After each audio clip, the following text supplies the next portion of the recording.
তোমার বৃক্ষবিহীন রিক্ত বনে ছায়াবিথির গুমট বিলাপ, ঘাসের দেশে পাথর ঘেঁষে ঠায় দাঁড়ানো লজ্জাবতীর বেলাজ বেহাল ওফাত শেষে বাতাস সরায় দীর্ঘ গিলাফ ছোট্ট শ্বাসের, যার বাতাসে এই ফাগুনে বৈশাখী ঝড়, এক সরবর ভর হাহাকার, অমানিসা বিলায় খাবার রাতের গাছের।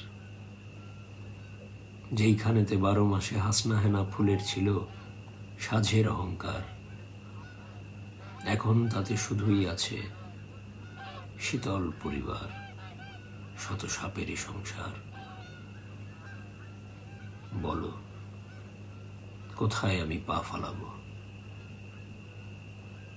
এটাই যদি বসন্ত হয়, বলছি তোমায়, আবার ভাবো, আবার ভাবো, আবার ভাবো।